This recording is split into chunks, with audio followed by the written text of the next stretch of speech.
예수님께서 어느 한 고을에 계실 때 온몸에 나병이 걸린 사람이 다가왔다. 그는 예수님을 보자 얼굴을 땅에 대고 엎드려 이렇게 청하였다. 주님께서는 하고자 하시면 저를 깨끗하게 하실 수 있습니다. 예수님께서 손을 내밀어 그에게 대시며 말씀하셨다. 내가 하고자 하니 깨끗하게 되어라. 그러자 곧 나병이 가셨다. 예수님께서는 아무에게도 말하지 말라고 그에게 분부하시고 다만 사제에게 가서 내 몸을 보이고 모세가 명령한 대로 내가 깨끗해진 것에 대한 예물을 바쳐 그들에게 증거가 되게 하여라 하셨다. 그래도 예수님의 소문은 점점 더 퍼져 많은 군중이 말씀도 듣고 병도 고치려고 모여왔다. 그러나 예수님께서는 외딴 곳으로 물러가 기도하셨다. 주님의 말씀입니다.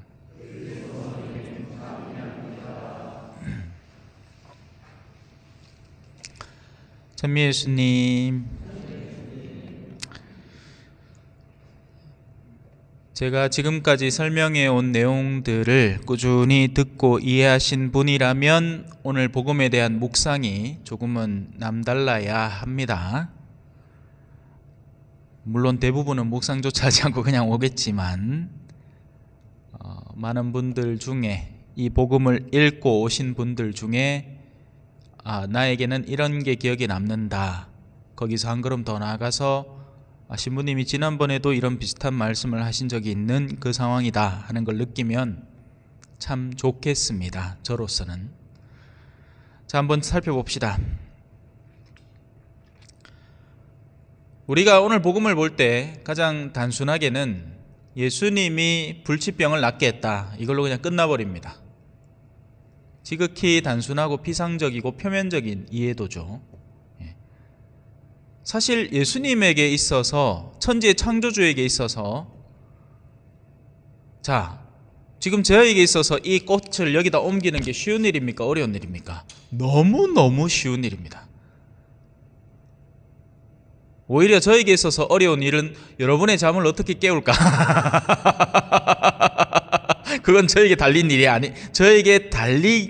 아니죠. 여러분의 결심에 따른 일이고 여러분의 열정에 따른 일이니까 그렇습니다. 이건 제 손아귀에 있는 일이고 쉽게 바뀌는 일이죠. 창조주에게 불치병을 없애는 일은 너무 쉬운 일이에요. 아무것도 아니란 말입니다. 예수님이 물 위를 걷는 거나 아니면 물 속에서 한 3시간 버티는 거나 아니면 저 아예 다리 위에 잠깐 서 있다가 돌아오는 거나 원하면 얼마든지 할 수 있는 겁니다. 예수님이 힘든 건 뭐였느냐? 그 다음부터 나옵니다. 나병은 순식간에 낫게 했어요. 내가 원한다, 나아라, 끝. 그 말도 사실 할 필요가 없지만 들으라고 한 겁니다. 내가 원하는 건 뭐든지 할 수 있다.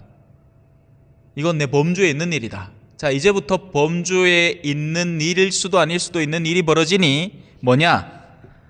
아무에게도 말하지 마라. 야야, 네 낫게 안 했나? 그리고 네가 낳은 건 어디 가서도 체험할 수 없는 기적이 틀림없지 않느냐? 그렇다면 이 일을 행하고 있는 나라는 존재가 누군지를 네가 올곧게 이해하고 지금부터 내가 너에게 주지시키는 말을 순명할 줄 알아라. 아무에게도 가서 얘기하지 마라. 다만 사제에게 가서 네 몸을 보이고 모세가 명령한 대로 깨끗한 것에 대한 예물을 바쳐 원래 해야 될 거 해라. 네 유대 율법에 명령된 대로 네가 하느님을 올바로 섬기고 그분께 내가 깨끗해졌다는 것을 알리는 그 작업을 본래대로 해라.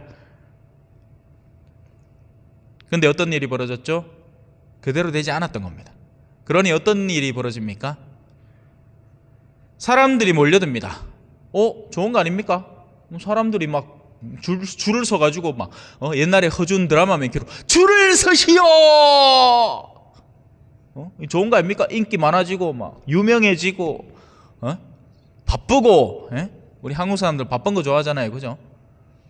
좋은 거 아닙니까? 아닙니다. 그래서 예수님이 어떻게 처신하느냐? 외딴 곳으로 물러가서 기도해 버리십니다. 에이, 왕따네. 예수님 왕따네. 예수님 인싸이네. 아싸네, 아싸. 예? 아웃사이더네. 그래서 적지 않은 경우에 우리는 신앙생활의 본질이 뭔지도 모르고 신앙생활을 하고 있습니다. 어디에 주님의 목소리가 담겨 있고 무엇을 순명하고 실행해야 하는지도 모르는 채 내가 옳다고 생각하는 신앙을 하고 있는 중인 겁니다. 그러니 결실도 없죠. 오늘 독서는 바로 그 내용을 우리에게 애써 설명해 주려고 합니다. 세상을 이기는 사람은 누굽니까? 예수님께서 하느님의 아드님이심을 믿는 사람이 아닙니까? 그러니 오늘 복음으로 치자면 이 나병 환자는 예수님이 하느님의 아드님이심을 못 믿고 있는 겁니다. 그냥 믿을 만한 존재에게 한번 툭 던져봤더니 땡 잡은 거예요. 자기가 세속적으로 원하는 병에서의 탈출만 얻었지 오히려 예수님의 일을 방해하고 있는 방해꾼으로 전락해버린 거죠.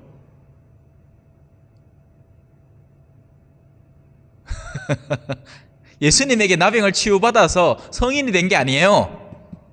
예. 뭐 그렇게 따질 것 같으면 유다 이스카리옷은 예수님 옆에 없었습니까? 예? 예수님과 함께 빵을 찍어 먹지 않았습니까? 예? 근데 우리는 유다 이스카리옷을 뭐라고 부르죠? 배반자라고 부릅니다. 너는 차라리 태어나지 않았더라면 나았을 기다.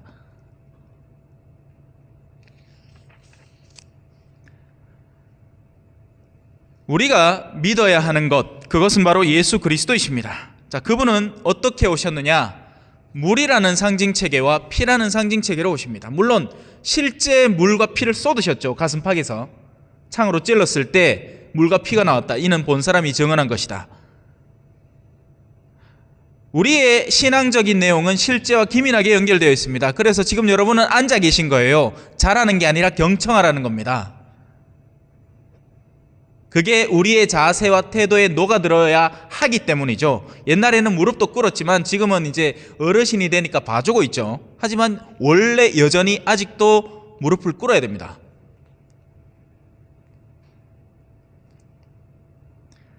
물이라는 것이 상징적으로 의미하는 것은 씻음에 대한 이야기입니다. 더러움에서 정화되어 가는 과정이죠. 이건 누차 설명을 했습니다. 그죠? 피라는 걸 뭐겠습니까? 피를 통해서 내가 누군가를 위해 희생함으로써 거룩함으로 나아갈 때 그것이 피를 상징하는 겁니다. 자, 피 같은 방향이죠. 어디로 나아가는 겁니까? 물을 통해서도 결국 더러움에서 회복되어서 하느님께로, 피를 통해서도 결국 내가 그냥 평범한 상태에서 더욱더 하느님 가까운 곳으로 나아가는데 둘 다 똑같은 방향성, 이 방향이 뭐겠습니까? 성령께서 우리를 이끌어가는 방향인 겁니다. 그래서 증언하는 분은 성령이십니다. 성령은 곧 진리이십니다. 성령과 물과 피인데 이 셋이 하나로 모아집니다. 다 똑같은 얘기입니다. 누군가에게는 물이 필요할 겁니다. 누군가는 세상에 너무나 절여져 있는 나머지 당신은 물이 필요합니다. 당신은 정화되어야 됩니다. 이렇게 살면 안 됩니다. 지금 하는 어두움의 작업들을 멈추십시오. 험담하지 말고 정직하게 살아가고 양심껏 실천하고 올바른 일에 매진하십시오. 세속적인 일을 지나치게 탐하지 말고 먹고 살 만큼만 하고, 그리고 나머지 영역에 있어서는 당신의 어둠을 씻어내는 작업에 돌입하십시오. 이게 보통 신학생 초창기에 일어납니다. 세속에 한참 물들어 있다가 이제 신학교 들어와서 기도하려 하면 죽을 맛이죠. 얼마나 싫겠습니까? 수도의 초창기도 마찬가지입니다. 세상에서 막 자기들 젊은 아들끼리 모여가지고 막 밤늦게까지 술 먹고 하다가 이제 수녀원에 들어와가지고는 이제 교육받는 거예요. 이제 신학생이나 이제 수녀님이나 그런 겁니다. 그러면 세속의 때가 벗겨지는 거, 물의 정화가 이루어지는 겁니다. 영혼이 깨끗이 씻겨지는 거죠. 물론 그렇게 돼야 되지만 이건 뭐 여러분도 마찬가지잖아요. 그죠? 예비자 교리를 하는 동안 나의 영적인 정화 과정이 일어나고 신자 생활을 본격적으로 하면서 더욱더 성화에 매진해야 하거늘 아직도 세속 것들이 이집트가 너무 탐스럽고 좋으니 답이 없죠. 우리가 사람들의 증언을 받아들인다면 하느님의 증언은 더욱 중대하지 않겠습니까?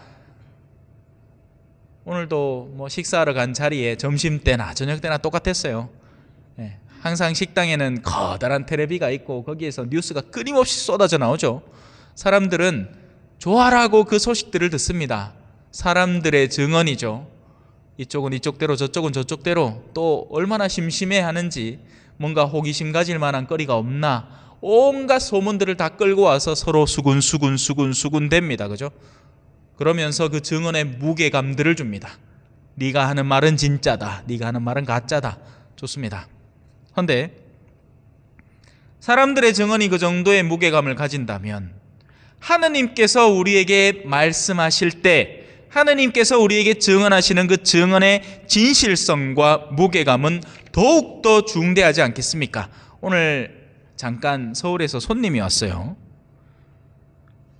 한 친구는 이제 고3을 마쳐가는 학생이고 그 학생의 어머니였습니다.